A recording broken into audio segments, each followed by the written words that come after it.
खुलुमबाय लोगोफोर, क्रिएटर डेरा इउट्युब चेनेलाव नोंथांखौ बरायबाय। लोगोफोर, जुदि नोंथाङा WhatsApp बाहायोब्ला बिनि थाखाय दिनैनि भिडिअआ जोबोद हेफाजाब गोनां आरो सोलोंनो हागोन। मानोना आं दिनै बे भिडिअनि गेजेरजों नोंथांनो बेबायदि आदब खोन्थागोन जायनि हेफाजाबजों सानब्लाबो सानस्लाबनो हानाय नङा। बे भिडिअआ मोनसे एप्सनि बागै खोन्थागोन, बिनि हेफाजाबजों मोनथाम मोनब्रै आदब खालामफानो हागोन। गिबि आदबखौ आं खोन्थानोसै। हमनानै ला आं WhatsAppखौ अपेन खालामबाय। बेयो आंनि लोगो, बेयाव बियो मोनथाम मेसेज हरदों। गिबियाव आइ आरो गेजेरनि मेसेजाव माबा लिरना हरदों बेखौ डिलिट खालामबाय। आरो बिनि उनाव इउ, बेयाव बियो मा लिरदों, माबा आइ लाभ इउ थ' बुङाखै, नङाब्ला आइ हेट इउ जानो हागौ। बियो गेजेरनिखौ डिलिट खालामबाय।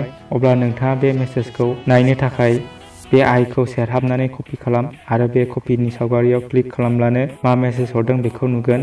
गेजेराव मा हरदों नुबाय, लाभ हरदों। गोरलै आदब, बेयाव गासैबो मेसेजखौ नुगोन मा हरदों। अब्ला बेखौ माबोरै खालामनो? अब्ला आं बिनि बागै बे भिडिअ खोन्थागोन। बे भिडिअखौ लाइक खालाम आरो हायोब्ला साबस्क्राइब खालाम। बेजों लोगोसे भिडिअखौ जोबजासिम नायलां। अब्ला बेयो हेफाजाब गोनां आदब। दानिया भिडिअखौ जागायनायसै फै।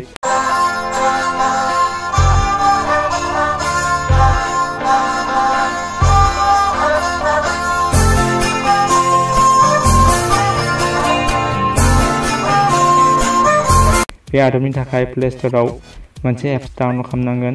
गोसोआव ला, बे एप्सखौ डाउनलड खालामब्लाल' खामानि जानाय नङा। माखासे सेटिंखौ नोंथाङा बुजिनो नांगोन, नङाब्ला बे एप्सआ जेबो खामानि होनाय नङा। आरो लोगोफोर, बे एप्सनि सिङाव WhatsAppखौ लानानै मोननै मोनथामसो आदब मोनबावगोन। अब्ला प्ले स्ट'राव सार्च खालामदो चार्टबिन। बे एप्सनि लिंकखौ भिडिअनि डिसक्रिपसनाव मोनगोन। डाउनलड खालामना ला। बे एप्सखौ अपेन खालामदो। अपेन खालामनायनि उनाव बे एप्सनि सिङाव सेटिं खालामनांगोन। बिनि थाखाय गोजौनि मोनथाम डटखौ थुनानै हो। बेयाव थुनायनि उनाव सेटिं नुनो मोनगोन। अब्ला बेयाव क्लिक खालामदो। बेयाव नोंथाङा मा खालामनांगोन मोजां नाय। बे नटिफिकेसन एसेसखौ क्लिक खालाम। बिनि उनाव चार्टबिन अपसनखौ अन खालामना ला एबा नटिफिकेसन एसेसखौ अन खालामना हो। बिनि उनाव अभारलाइ पारमिसनखौ क्लिक खालाम आरो बेखौ एलाउ पारमिसन अन खालामना हो।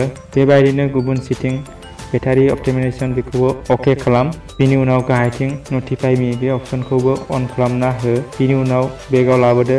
बे गासैबो सेटिंखौ खालामब्ला अब्लासो खामानि होगोन। गिबि आदबखौ आं खोन्थाबाय। बिनि उनाव माखासे फिचार्सखौ खोन्थाबावनोसै। हमनानै ला नोंथाङा बे एप्सखौ अपेन खालामबाय। अब्ला बेखौ डाइरेक्ट मेसेज खालामनो हायो आरो बेयाव नाम्बारखौ सेभ खालामालासेनो मेसेज हरनो हायो। बिनि उनाव गुबुन मोनसे आदबा जाबाय, बिनि थाखाय सिगांनि बायदि सेटिंआव लांदो।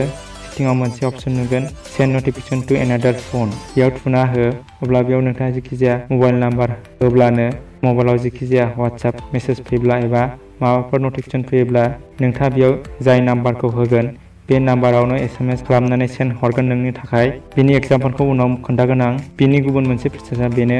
आरो लोगोफोर, बिनि जाय गुबै आदब बेखौ थुनानै अपेन खालामब्ला डाइरेक्ट नुनो मोनगोन मा मेसेज हरदों। जाय डिलिट खालामनाय मेसेजखौ नुफिनगोन आरो बिनिफ्रायनो डाइरेक्ट रिप्लाइ खालामनो हागोन। अब्ला बेबो जोबोद मोजां बाथ्रा। बिनि हेफाजाबजों नोंथाङा WhatsApp अपेन खालामनो गोनांथि गैया। जाय मेसेजखौ डिलिट जादों बे मेसेजनि गोजौखौ सेलेक्ट खालामनानै कपि खालाम। अब्ला नुगोन बे एप्सनि हेफाजाबजों बेबायदि डिलिट जानाय मेसेजखौ नुनो हागोन। बेयाव नायदो, बेबायदि मेसेज नोंथांनो हरदों जाय नाम्बारखौ होदों। बेयो जाबाय जोबथा आदब। बेबायदिनो नोंथाङा WhatsAppआव मावनो हागोन। जुदि मोजां मोनदोंब्ला लाइक खालाम, गासैबो लोगोफोरनो थारैनो शेयार खालाम। दासिमबो आंनि चेनेलखौ साबस्क्राइब खालामाखैबा साबस्क्राइब खालाम। बेजों लोगोसे घन्टिनि सावगारिखौ थुनानै हो, मानोना आं लेटेस्ट भिडिअ आपल'ड खालामनायखौ नोंथांनिसिम सिगांसिन सौहैयो। उननि भिडिअआव लोगो मोननायसिम बाय बाय। जै बर' हारिनि जै, बर' राव गेवलांथों।